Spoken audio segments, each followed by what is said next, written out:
Okay, so let's begin for this evening's info session for the University Preparation Program, or as we're calling it for short, Uni Prep.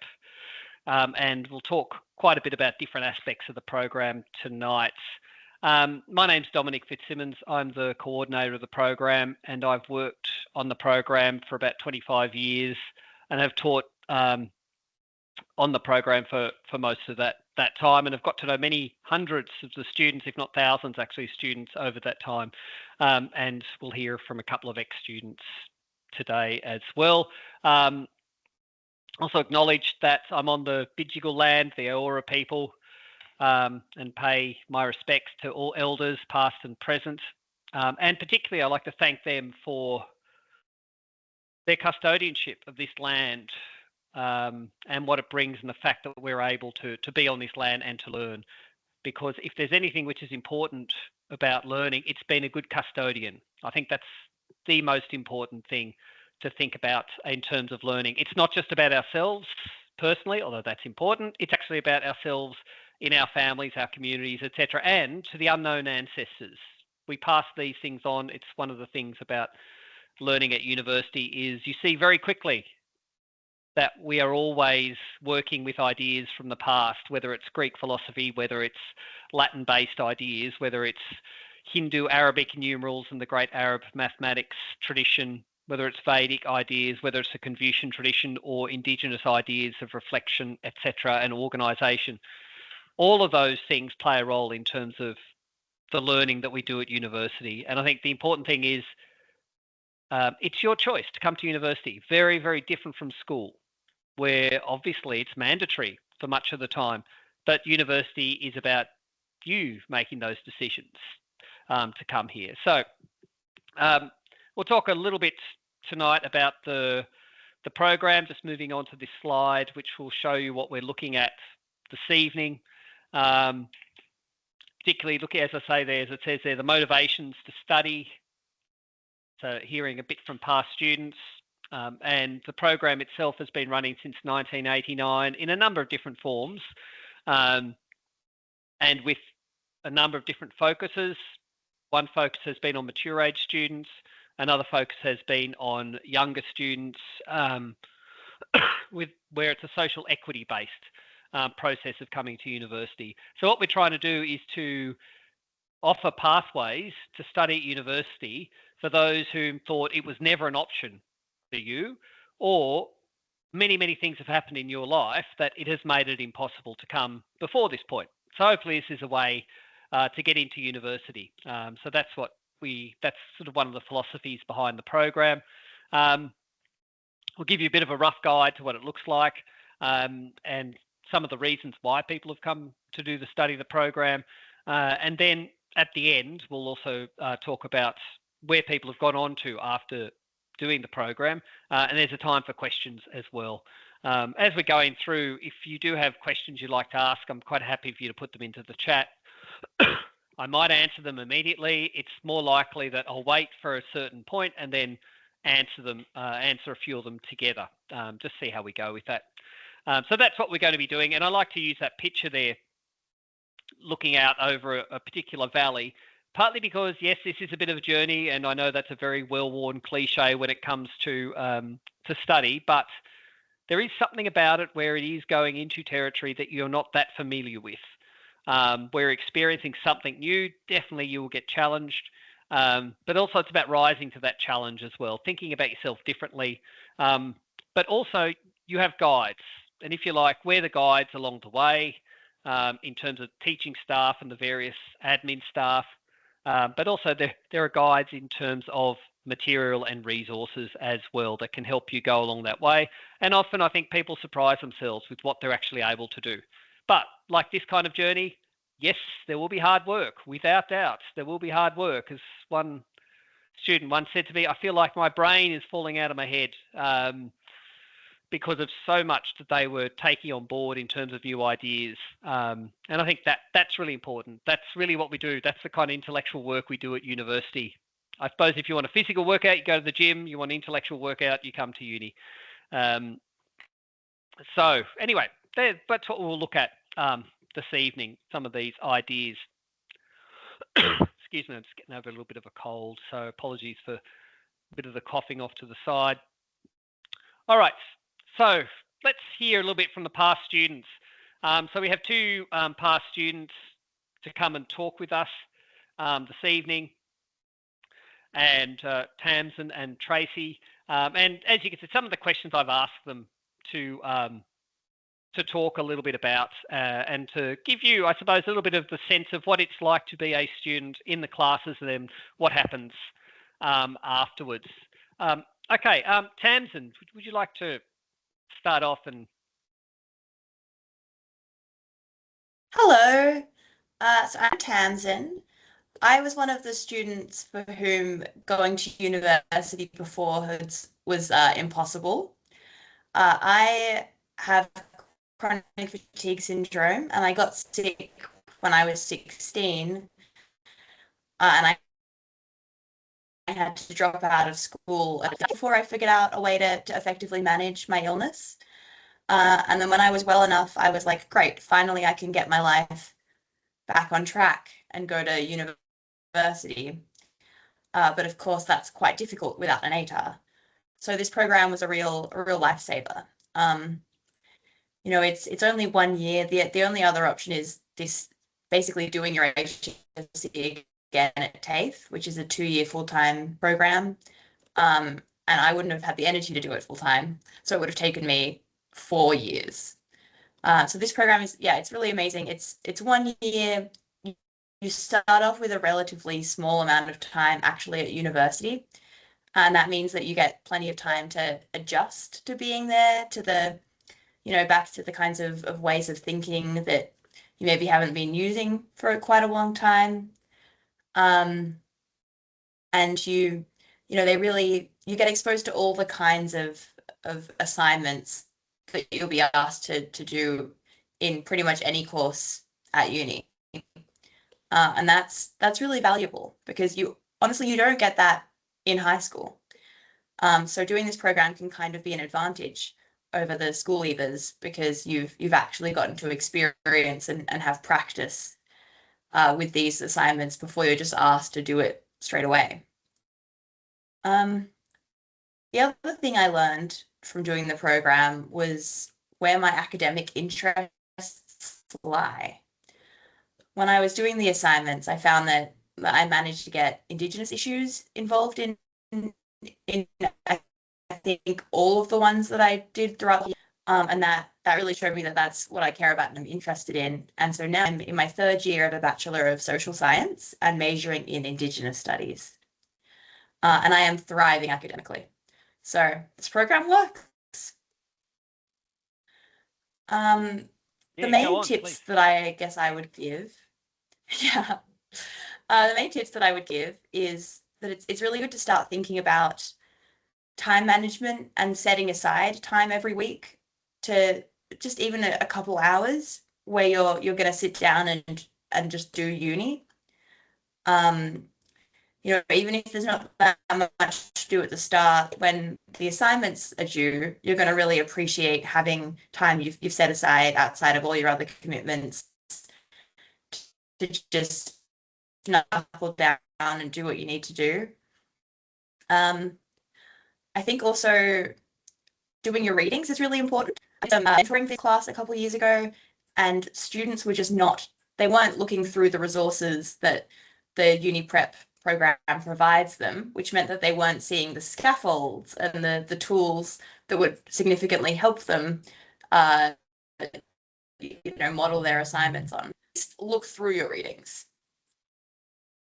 I guess the other main tip I would give is to enjoy the process and to talk. One of the, coming to school later can actually be a strength because older students are often more confident, happier to share their thoughts, to make friends, to talk in class.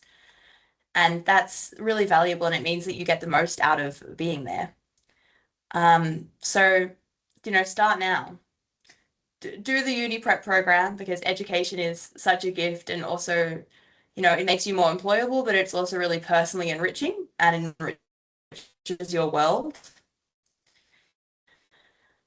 Um, and yeah, make friends, talk to your classmates, talk to your tutors, your learning community, and they can benefit you in more ways than you think.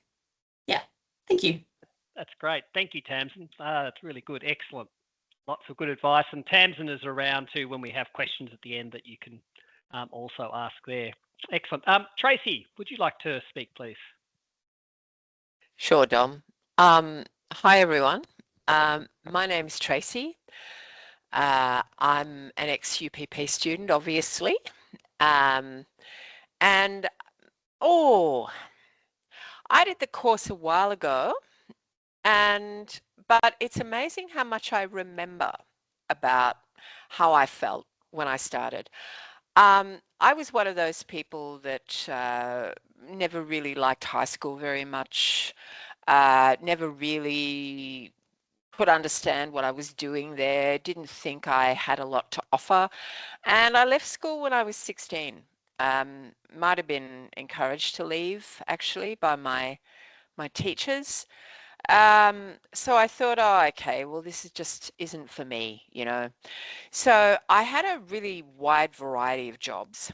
Um, I worked in a factory. I worked in a carnival at one time, making fairy floss and selling those dolls on sticks, you know.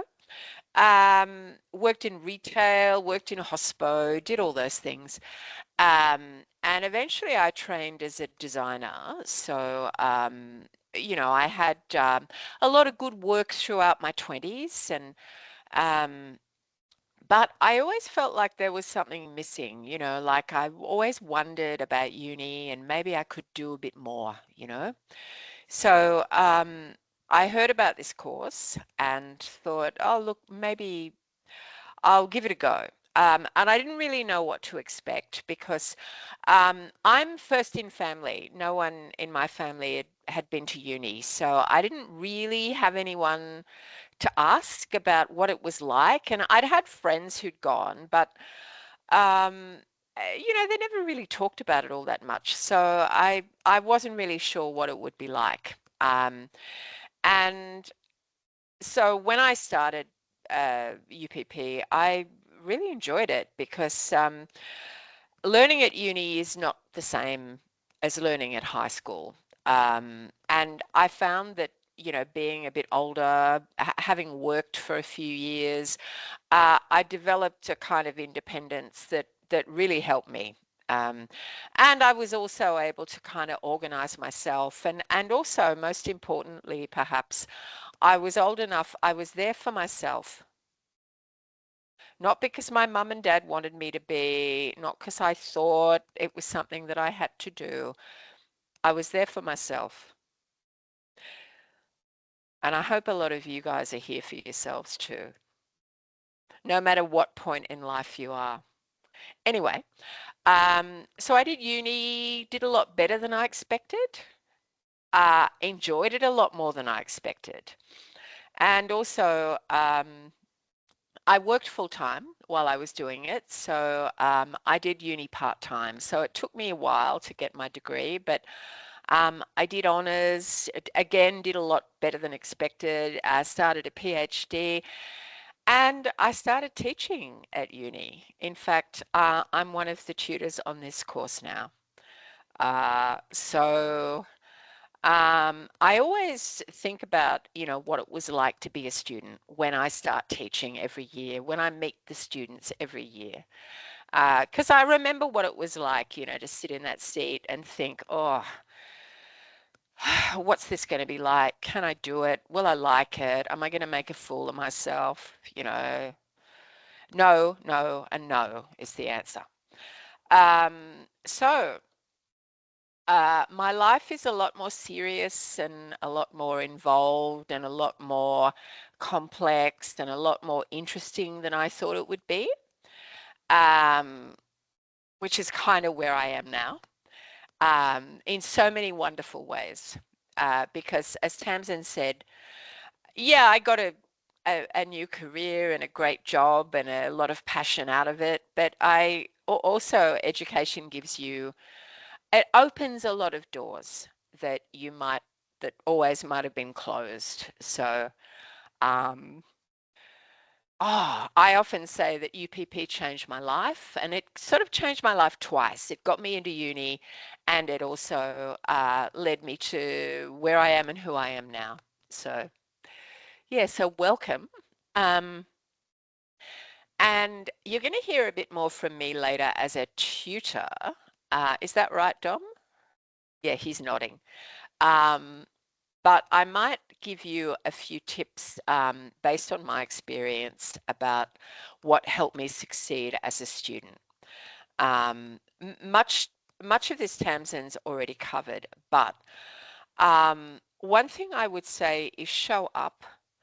I think it might have been Woody Allen who said, 80% of success in life is showing up. And this is the way it is at uni. You made a conscious choice to be here. You want things. So don't kind of hide under the bed, get in there.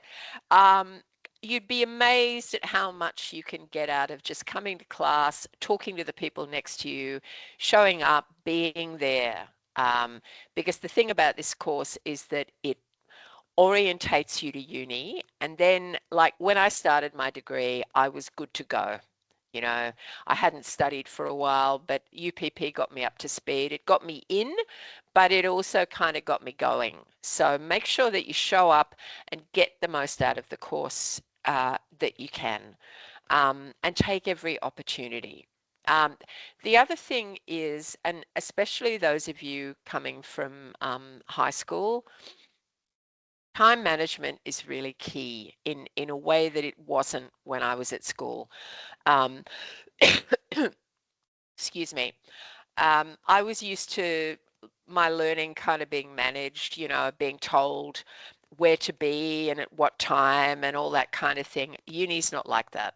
So you've got to kind of pick your study times, make sure that you give yourself enough time to finish assignments.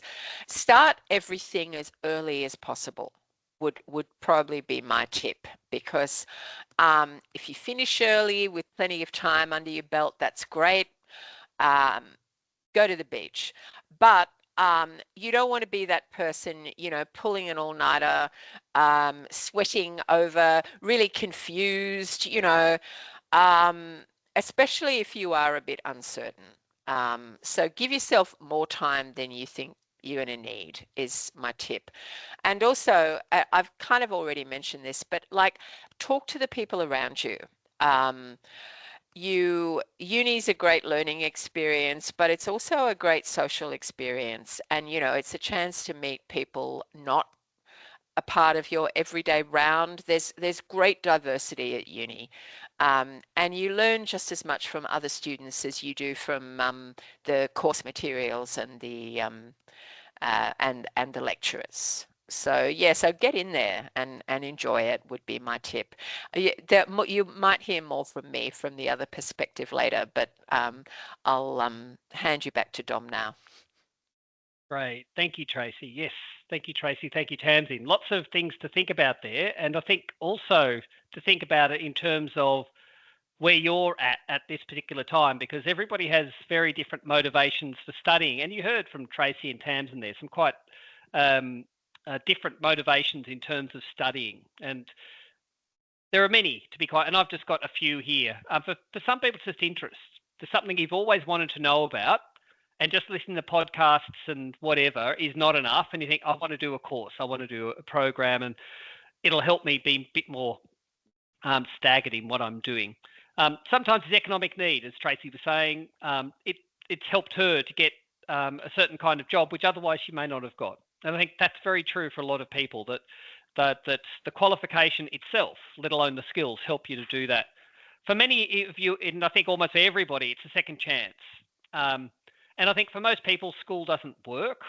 And I think that's across the board, and there are a lot of reasons for that, and I won't get onto my rants about that. But I think this is another way of thinking about things, another way to get in the doorway for learning. I think for a lot of people, it's also life-changing, as Tracy mentioned. many people have said that in the program. This is one aspect where they're trying to step into something new, and this is just one part of that stepping into something new. And for some people, I think coming to uni gives you that discipline. You've got to turn up, you've got to do the assignments, etc. You've got to start thinking a little bit differently. It gives you the discipline to then help with other parts of your life. I think that's really important as well.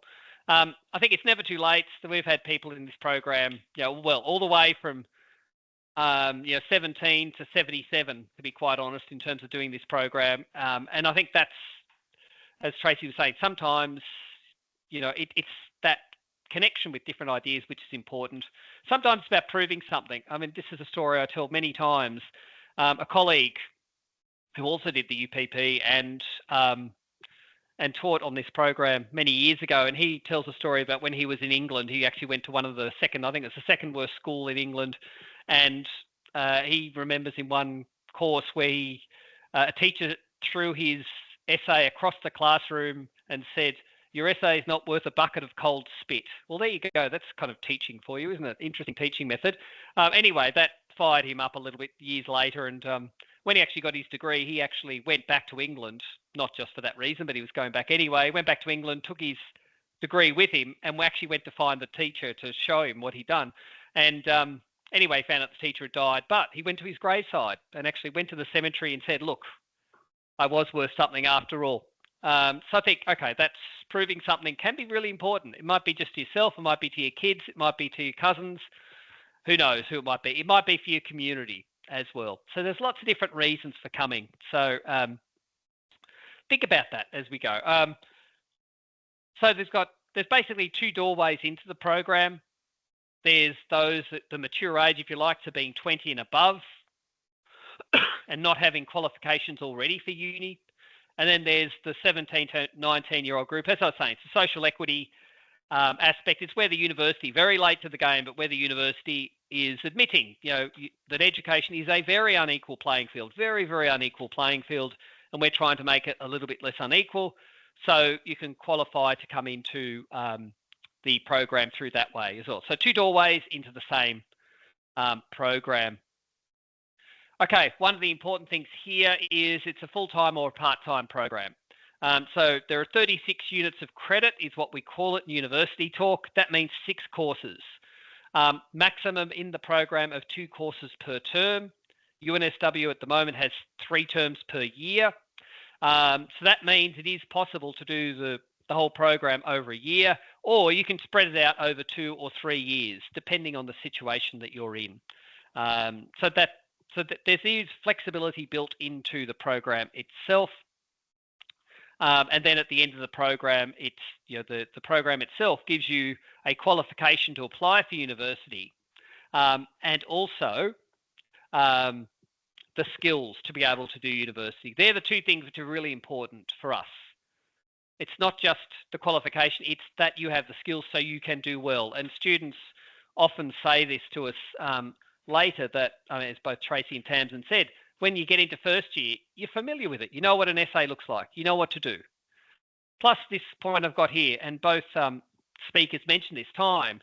And I think I try not to ever say time management, partly because we cannot manage time as humans. We have no control over time. Time runs anyway, unless you're like Hermione Granger and you've got the time turner thing, or you're the Doctor and you've got a TARDIS, etc. Well, good luck to you if you do.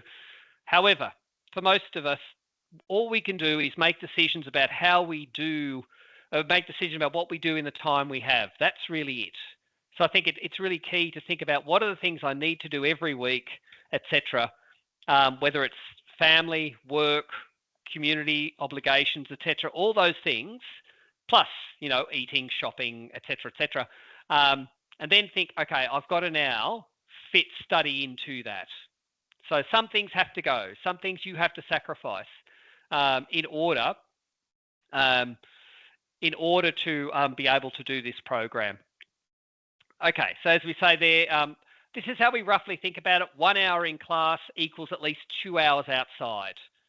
So roughly that works out at maybe 9 to 10 hours, maybe a little bit more each week. So that's what you have to start thinking about, having that time to work on the material for the courses. As I said, it does depend on what courses that you are doing. And it will vary week by week, of course. If you have assignments due, obviously there's a greater requirement in terms of time.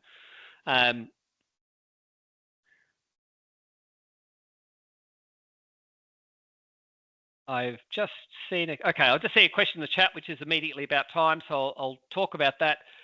In terms of the classes that you choose, I'm just going to go on the next slide because that will give you some advice about this. In terms of the times, there is some flexibility in terms of the time, but it's not a lot of flexibility because obviously we have to work within the university timeframe. But for some of the courses, there is a bit of a choice between different times. So that's an important aspect. But as we work within the university timeframes, we have to align with those. Okay, right, this is a really complex table, so bear with me in terms of looking at it. So what we have is 4 streams in the program itself.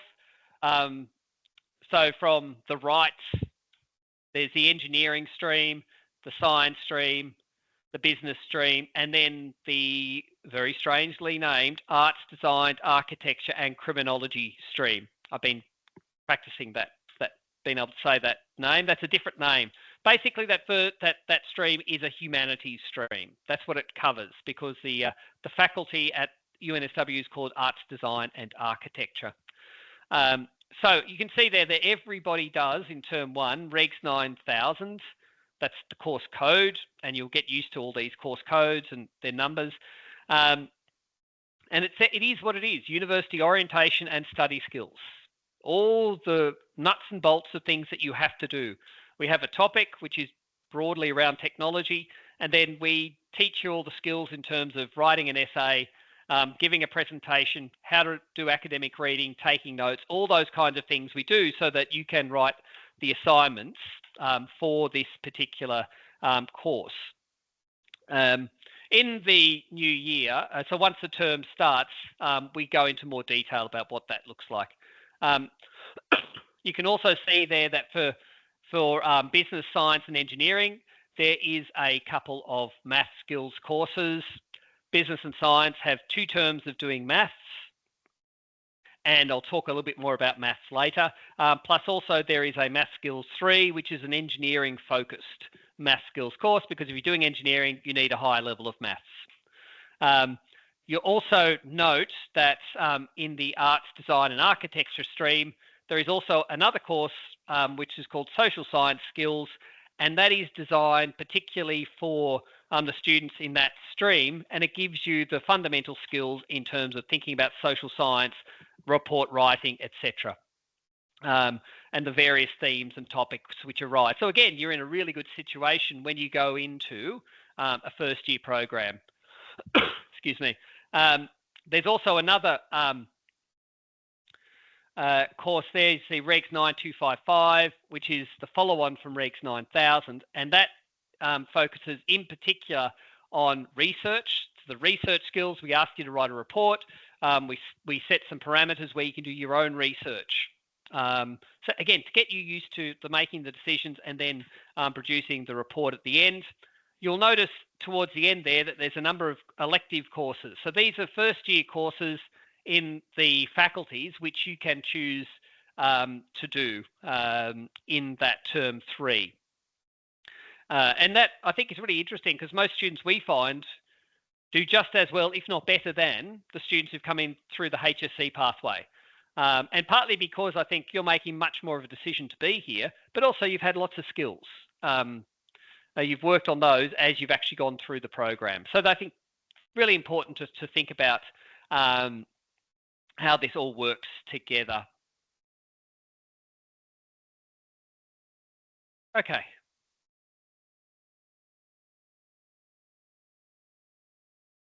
All right, I'm going to talk a little bit about the compulsory courses here. Excuse me. Firstly, to talk about what we call UOS. As I said, you'll get used to all these shortened names. University loves shortened names. So So as I say, university orientation and study skills, this is a compulsory academic skills course. And these are the skills that we're looking at. And if you say, oh, they look pretty obvious, yes, it's about doing the simple things well. But reading critically is a skill. It's not something we do every day, particularly the kinds of reading you have to do at university. So we pull it apart, we give you a chance to practice, etc., in terms of doing that. So for each of these elements, there's assignments which where you get to show what you've learned over that particular period of time.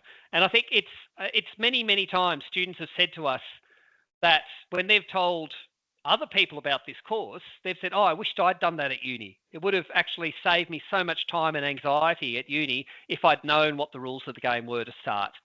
And this is where I might come back to Tracy and just then ask her to add in just a couple of points about her experience in terms of being a teacher on this particular program.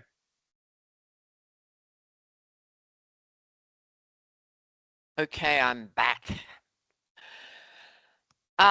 Yes, this is the one I teach on, University Orientation and Study Skills course. And as Dom said, it does kind of equip you with all the basics. Dom, would you like me to talk about the course itself or offer some tips for success? I think or just some tips at the moment. Yep. All right. Well, as I said, you know, showing up is really important. Because everyone thinks, oh, when they're doing this course, especially if they've been away from study for a few years, they think, you know, can I do it? Can I do it? Everyone worries about whether or not they're going to be smart enough. But the thing is, you know, don't worry about that at this point. You're smart enough, yeah. But what's important is to show up and also to hand work in, right? Can't hand it in, can't mark it. Also, to get used to kind of doing some prep, and also notice what's happening. You know, you're going to classes, you're engaging in discussions, notice, you know, the way things are being taught. This is all sort of part of the orientation process, you know. So again, uni's not like high school. So now is the time to start, you know, noticing some of those differences. Reading is really big at uni. The courses you do will involve a lot of reading. It's one of the ways we learn at uni. So if you're one of those people that never reads anything, that's going to change soon. But also now is the time to maybe, you know, start developing a reading practice. Start reading some news outlets, some long-term magazine articles, things like that, you know, to start warming up your reading skills. Also expect to work hard. I'm just going to pause after I say that because uni involves a lot of hard work. It does, not going to lie. And this course involves a lot of hard work. There's a bit of a steep learning curve at first. That's okay. You'll get there. But like most worthwhile things, you're going to work hard. You're going to learn a lot of things. What is also really important is to not give up. You know, there'll be days you'll have work due, especially, you know, towards the middle of the year when it's getting towards winter and you just think, oh, I don't want to do this. I don't want to be here. Just don't give up. Keep showing up, keep handing things in, you know, don't quit if you don't initially do as well as you think you're going to do. Getting these skills takes time. So don't just flick it if things get hard. Give yourself a chance. Because, you know, it's your life. Make the most out of it. And this is one of the ways to do it. Thanks, Tracy. Yes, I think it's good to start. It's good to see some of the questions in the chat as well. It's good to start thinking about these things now to kind of arrange what you're doing. One other a piece of advice I'd also give to students is to the Conversation website. Look up the Conversation website, partly because it's written by academics, but it's deliberately written for a general audience, and it's often about current events that are happening, so it helps you understand them a little bit and gives you a bit of a frame of reference. And it's often based on research that's been done, but then interpretations of that research. So I think that's a really good place to start getting into thinking about these issues and just seeing the uni style, if you like. Thank you, Tracy. All right, so I might just talk a little bit about math skills courses, because this is something that I think can be a real challenge to people. So Richard, who is a course convener of maths, often will say that it's a language like any other, and it needs practice. And I think that's the most important part of it, is the practice you do, not just in the class, but the practice you do outside. We start at roughly around the end of year 10, but there's a fair bit of revision of before that as well. So I think that's important to think, okay, that's where I've kind of got to be aiming for. Again, there's lots of interesting, any 2-unit textbook is useful to use. We don't have a particular textbook that we use in this course because all the material is supplied in the course itself. I think but the important thing is that, and also the Khan Academy is also very useful. But to be quite honest, there are heaps of good maths websites and podcasts and YouTube videos that you can look at just to get ready for that maths, if that's something you've got to work on. Because in the end, we're trying to take you from the end of year 10 up to what's required at the end of year 12 for both business and science, and that's after the 2 terms, and then for engineering at the end of term 3. So I think they're the things to keep in mind. Okay. So degrees that you can apply for at UNSW. Here's the degrees that you can apply for at UNSW. Now, most important thing is these change over time. They're not necessarily set, but these are the ones at the moment. So by the time you do the program and complete, there might be other options as well. It's the last, from my experience at universities, the last half a dozen years have been quite fluid in terms of what programs are offered, etc. Also, I would say that sometimes if you can't get into the thing you most want, there are often other pathways to get there. I noticed a couple of questions there in the chat about doing law. Actually, a number of students have done law in the UPP, and then I used to actually teach in the law faculty for many years, and then I've actually taught them in UPP, and then a number of years later I've taught them then in the law faculty. The interesting thing is there's no direct pathway into law from the UPP. However, what people have done in the past is either you go into a Bachelor of Arts and you do well, for example, in 1 year, and then you can apply for what they call internal program transfer into a double degree program, because law at UNSW is only double degrees. It means you've got to do 2 degrees at once. So it's a 5-year degree full time. So that's one way in. Do well in 1 year, internal program transfer, or you do the Bachelor of Arts degree or another undergraduate degree and then apply for what they call a JD, which is like a graduate law degree. And it's roughly the same amount of time, to be quite honest. And I think you're in a good position there, because there are a number of students who actually do that in a law degree. Other universities will accept the Uni Prep as a qualification directly into law, but you have to chat to the other universities about that, if that's really what you want to do. So what we have here is the degrees at UNSW. However, this program is recognised by all the universities. In fact, universities across Australia it's recognised by, so you can actually apply for a number of other things, because we know we don't offer everything. It'd be great if you came to UNSW, that'd be nice, but we know we don't offer, for example, early childhood. We don't offer speech pathology. There's a whole bunch of things we don't offer. So I think it's great that we're very happy for students to then go to other universities and take up that opportunity somewhere else. I think there was a question about psychology. So you can't go directly into a psychology degree. You go into a Bachelor of Science.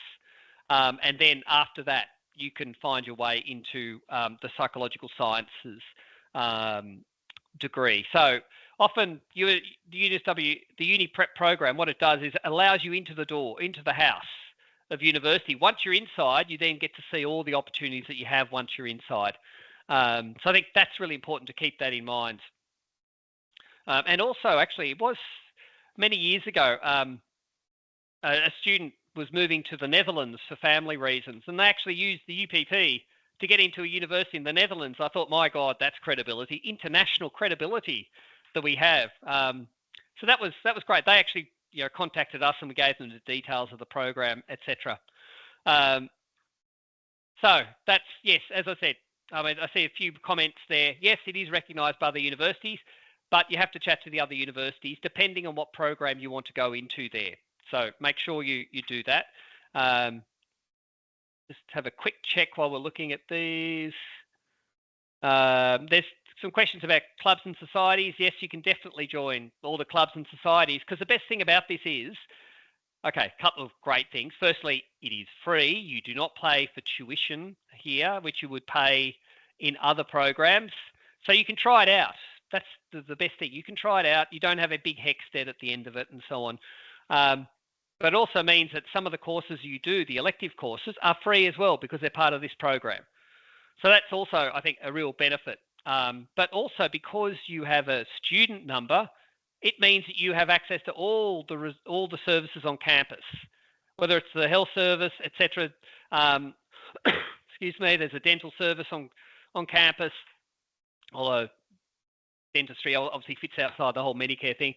But there's all the psychology and wellness stuff. There's the clubs and societies, etc. on campus. There's careers and counselling. You can careers office. You can ask to an employability, etc. You can ask them as well. There's heaps of things that you can actually do as a student. Okay, I can see that. Just a final question there. Okay, is there an option to enter double degrees? No, you can't do what we call double degrees. However, there is an option to actually do degrees where there are two components to that degree. That's okay, but it's within a faculty. Are there some science courses under the Bachelor of Arts? Well, wait till you get into university before you work out what you can do as part of a Bachelor of Arts. It's a very broad degree, so you can take courses from other faculties, but wait till you get in there and you can discover that whole area. Okay, someone's asked about science and engineering. Look, I think the thing is here, if you want to do science stuff, do the science stream. If you are really convinced that you like to do engineering, do engineering. I mean, I think that's the way to think about it at this particular point. It is possible to change streams during the program. That's really important part of it as well. You can change streams, and it might depend on how much maths you have and how much maths you need, etc. is one of those aspects. All right. One, I think, interesting thing here is Lucas, who actually teaches on the maths courses, and he also an ex-student of UPP. And I think this is really interesting, this idea of not feeling intimidated, because uni can be a really intimidating place. It's a very middle-class place, and there's a lot of assumptions about how people act and so on. So I think that's really important, that we're trying to get you into the habits of what it's like to be here, and the ways of talking about things and so on. We're not here to change you. We're just adding another coat on, if you like. This is another jacket you can put on at various times. You will always be yourself, but this will be something where you can talk the talk, so to speak, at university. Okay. Some final advice, as you can see here, if you need any other advice, particularly, there you can see the website there, etc. And I'm assuming most people have already looked into this because that's the reason why you're here at the moment. One thing I will say is that at the end of the program, what happens is that there is a way that you can apply for an undergraduate degree via UAC, which then allows you to apply at other universities. However, we will also have a more direct way that you can apply for degree programs at UNSW. And we'll tell you more about that next year. But just to let you know that there will be those options once you've finished the program. As I said, students have up to 3 years altogether to finish the program. So that's, excuse me. So that might, depending how it fits in, sometimes life just takes over and then you don't have much of an opportunity to focus on study. That's fine. Just let us know what's going on and we can work out what might work out, what way of studying will work out better for you. So I think that's the most important thing at the moment. Think about where you're at. Think about which of those doorways that you will come into, and then start thinking about next year in terms of just organising your life. So you have time to study. All right, I'm going to shut up because otherwise I could talk for many, many hours. And I haven't really gone into Greek philosophy yet, but I won't because that'll take a long time. But okay, any questions that you'd like to ask? I'll start to have a look through some of the chat questions. But if there are any questions that people would like to ask via the mic, that's fine. Please do so.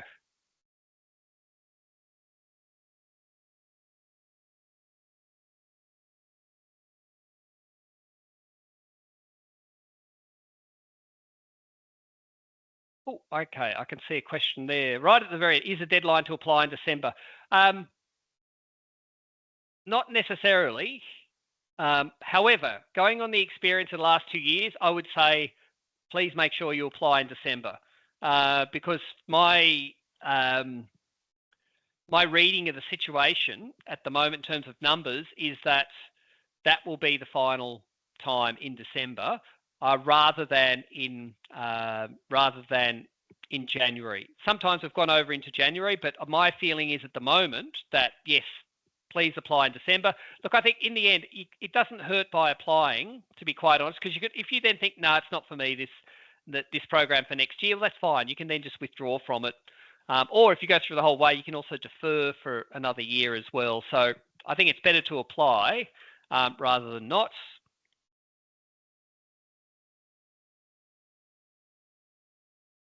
No need for personal statements. I see that question there. That was something in the old days that's no longer required. Okay, there's a question there at the end. If we're an overseas student, okay, this is not open for overseas student. It's only open for students who are, if you're an Australian or New Zealand citizen, or you have PR, Australian PR.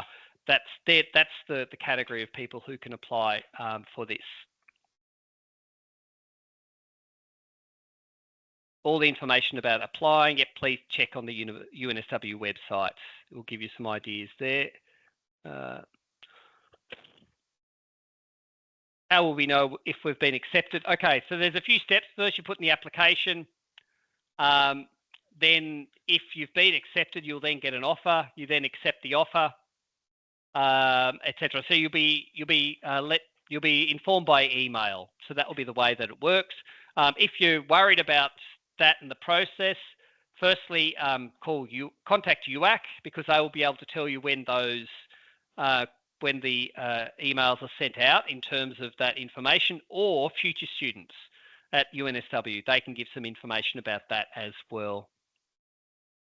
WAMs. Oh, people love WAMs. I don't know why. Look, I think the important thing is WAMs mean weighted average mark. It just means your average mark across the courses.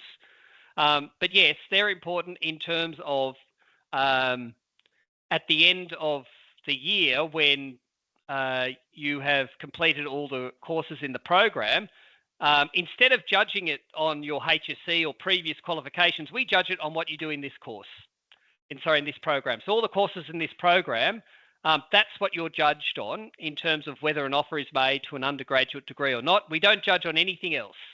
So hopefully it's as fair as possible. It's like how well you do in terms of this particular program. That's the important thing. So you don't have to calculate that at all. It's all done by the university, but it's easy enough to do. Just work out the scores you get and then just divide by the number of courses. That's pretty much how it works.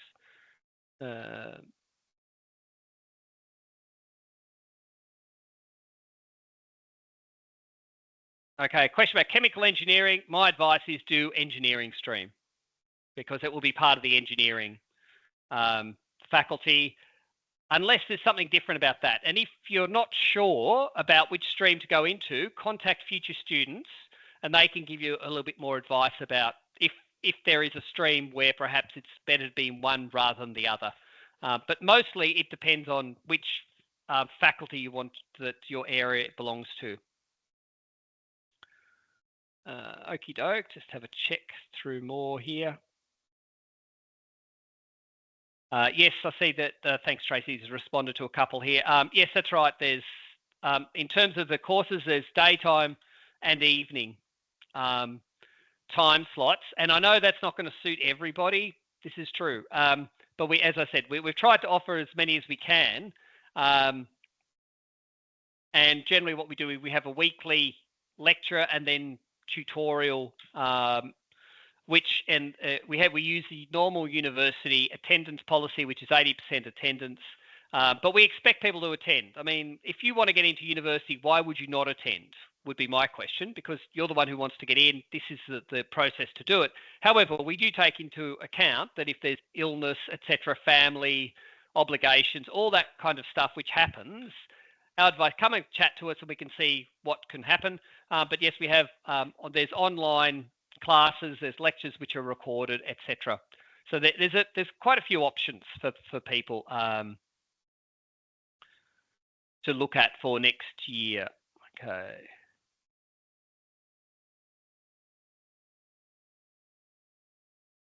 This is pretty good. This is many more questions than chat that we had last year, Tracy. This is excellent.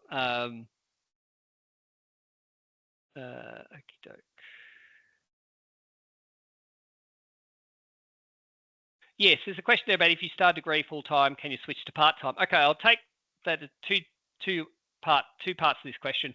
One is in terms of the UPP. As I said, there are 6 courses that you have to do. You can do them over 2 years, which we would say, okay, that's part time. But yes, once you're in university, you can be either full time or part time, and you can change as well. A number of UPP students have started out part time in their degree. And then what they've done is when they've worked out, oh, I'm enjoying this, I can do this, then they've cut down some of their other work and other obligations and then studied a bit more full time. One of the things is, depending on your family situation, you might have to have a bit of a chat to your family and say, okay, I'm going to be absent because I'm going to have to be studying and I'm going to have a place where I can study, etc. We'll talk about this more next year, but some time when you have to just shut the door, put the do not disturb sign, etc., if that's possible, because you're going to need that thinking time. And I know that in the past, it means some really serious conversations with the people you're living with or your family, etc. So start thinking about that as well. And also in terms of work, how you're going to be able to do the amount of work you have to do and then the study at the same time.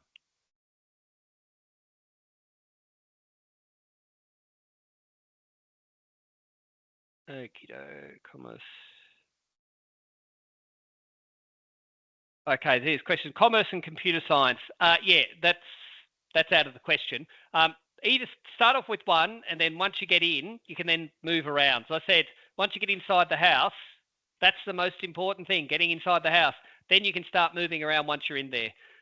Generally, my advice to people is don't try and hurry, unless there's really important reasons why you need to hurry, but don't hurry. I mean, learning takes time, it takes patience, etc. And often the more time you spend, then the more time you see the other opportunities open up. So I think that would be my basic advice. However, I do know that for some situations, in terms of life, that's not possible. So I think in that situation, I think it's good to think, okay, this is what we need to do. We move from one step to the next step.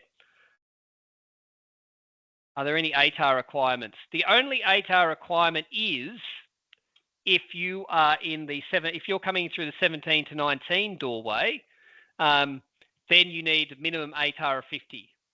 But if you're the mature age, we do not care about ATAR. It's a bad memory. Just wipe it off. Forget about it. In fact, for most things, really, forget about how you were learning at school. Try and new page, and let's see how we can do it differently. this time.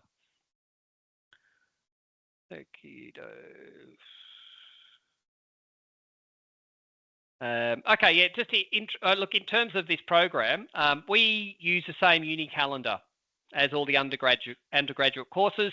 So UNSW at the moment has this odd 3-term system, which means we start in about mid-February is when we start term 1. And I know that for people who have family obligations and school holidays and all that, the 3-term system isn't very friendly, to be quite honest, which is one of the reasons that it's shifting to a 2-semester structure in 2028. Okay, that feels like a long way off at the moment, but the point is that we use the same calendar, the 10-week calendar that all the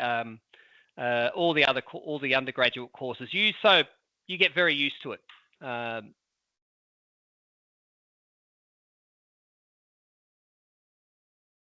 Someone did ask about overseas qualifications. Yeah, that's an interesting one. I would say please talk to future students about that and ask for some advice, because there's lots of different qualifications. There's Cert 3, Cert 4s. Tamsin mentioned about HSC at TAFE.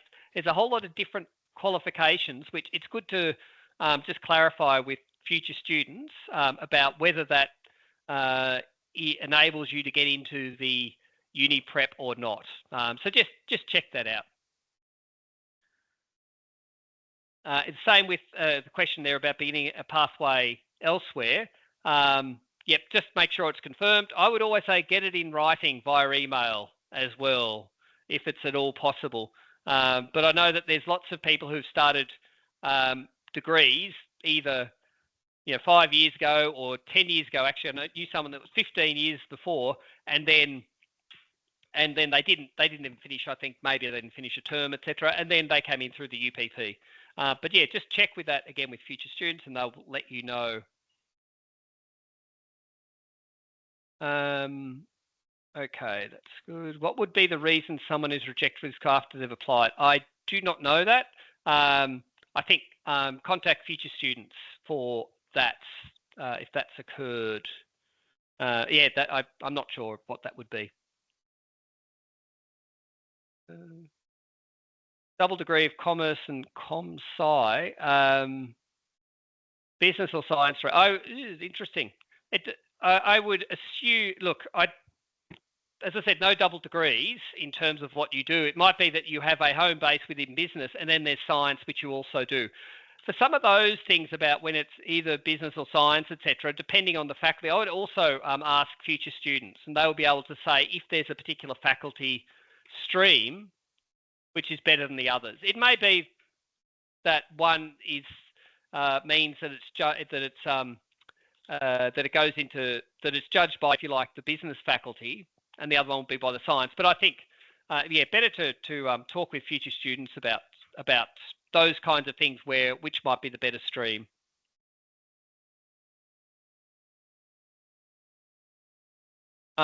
The question there about differences between Bachelor of Science Psychology and Bachelor of Psychology, I think, yeah, talk to the science faculty about that. I'm not sure about what the difference is between those two programs. And I would say both of those are in the Faculty of Science anyway. So the science faculty would be the place to ask about that. Accommodation options there is a good question. I don't know. Good to talk to the accommodation people. UNSW accommodation, and you can have a look on the website for that. That's not part of it as part of my knowledge, to be quite honest. So I'm not sure. So I think, yeah, check with the accommodations people.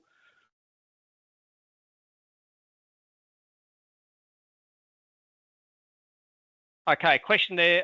You have ATAR greater than 50. Okay, have a look at the when you're looking at these requirements, please check on the University Preparation website. It's got all the details about the various requirements there. As I said, the one between 17 and 19, it's a social equity criteria, so you need to fit within the criteria for that. I can just go back to that one.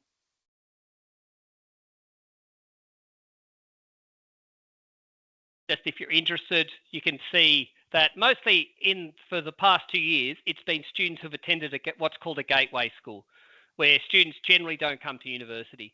So it's our attempt of offering a pathway for that. When I say future students, sorry, I should clarify. There is a centre or a unit at university which handles all the questions from students who want to come to, or people who want to be students at university, so i.e. the future students. And it's called UNSW Future Students. And again, you can look on the UNSW website and it's got details about how to speak with them. The interesting thing is every university has these kinds of units, but they're all often named different things. Some are called admissions, some are called a student centre, some are called future, or I think it's possible prospective students. There's a number of different names. At UNSW, it's called UNSW Future Students. Yeah, I'll just stick it in there. Okie doke. So there's, oh great, thanks Lauren. Let's put the details there.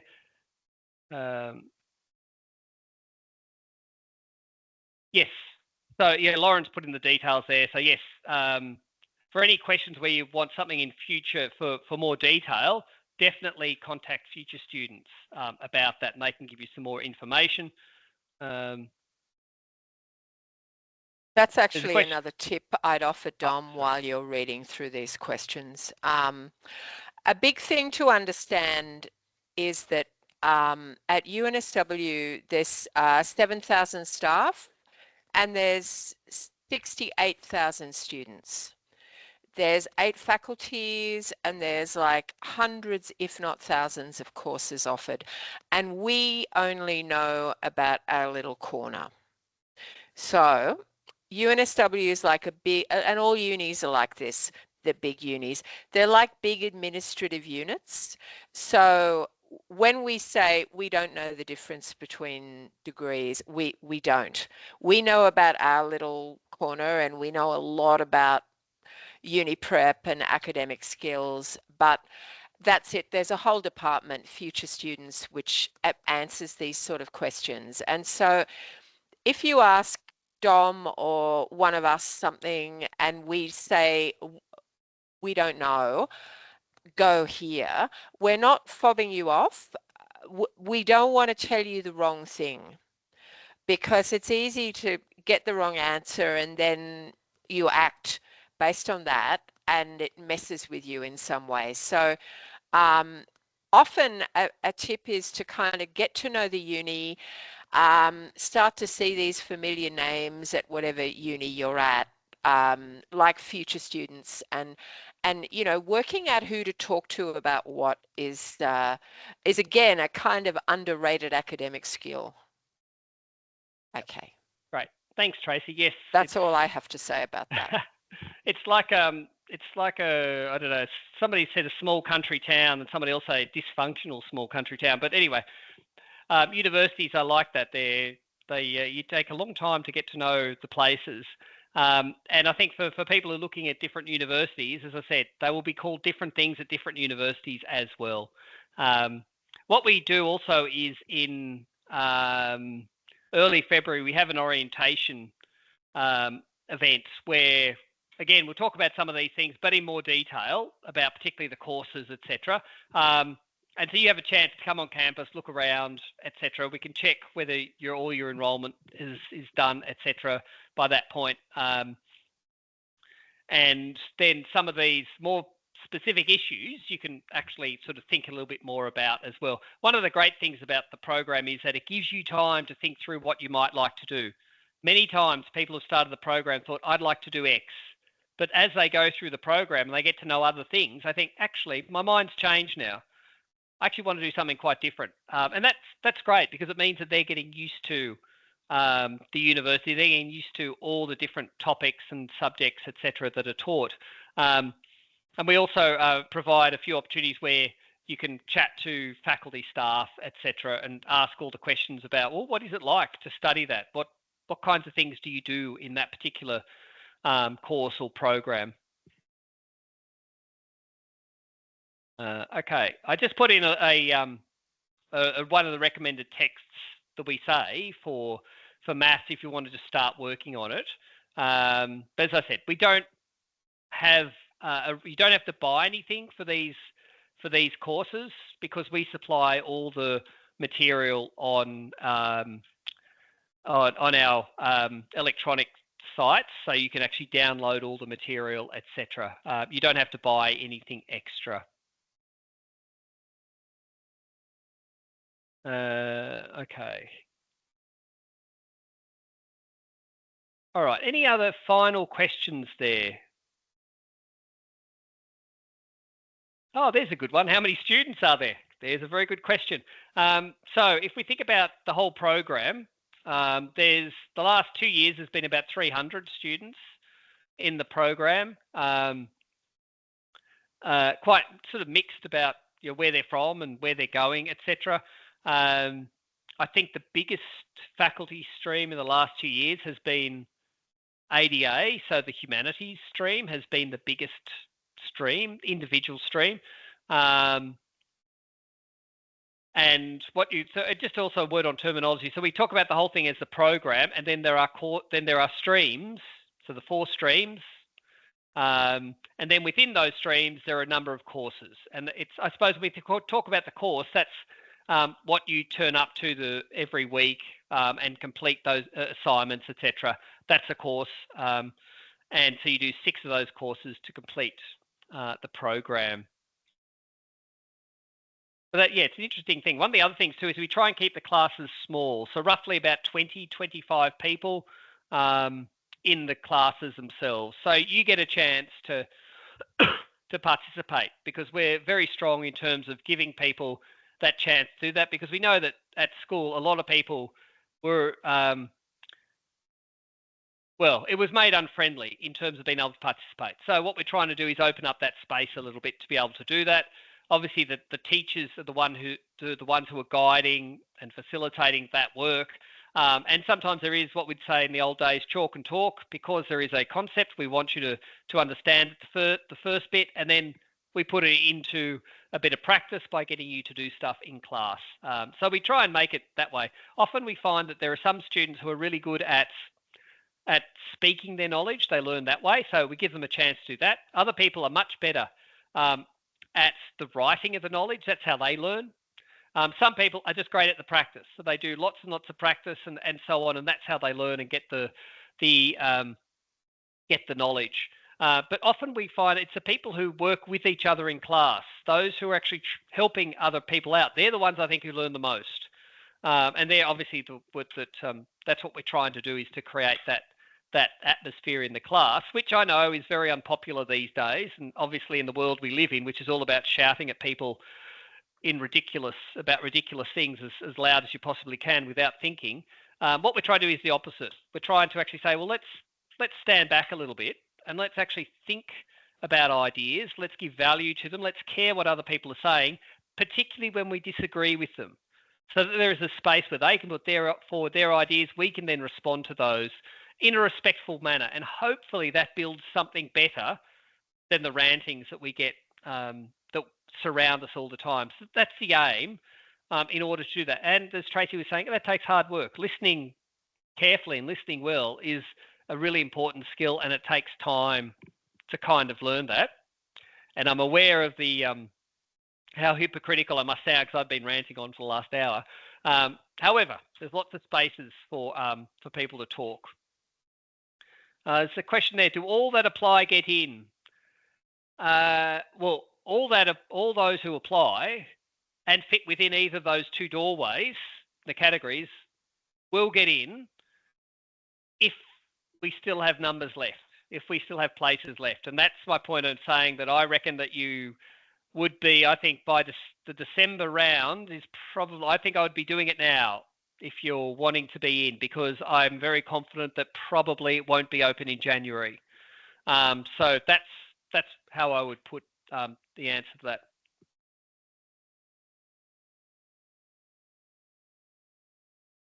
Okay. Oh, thanks, Tracy. Yes, that's right.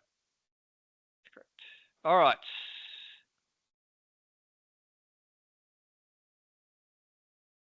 It's that point where I look at my notes and think, oh, there's a whole heap of stuff that I said that I wasn't planning to say, but I've said it, a whole heap of stuff that I haven't said. However, there are many more chances because we, as I said, we have the orientation in early February. We then start the program, and in the lectures, we then talk about a number of these aspects again and break them apart in detail, etc.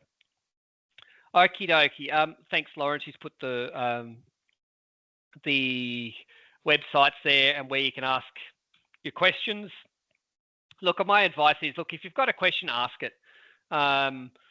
It might be a question that people have asked before. Excellent. It's better to ask it, then at least you get an answer from it. It may take us a few days to get back to the questions, to be quite honest, as it gets quite busy at this time of year. And it might be that we can't answer it ourselves, so we might ask another unit, or we might ask you to ask that question somewhere else. But better to ask the question than to not ask. All right, okay. I've got overtime, not unusual for me. But thank you very much for being here this evening. Hopefully that was useful for you.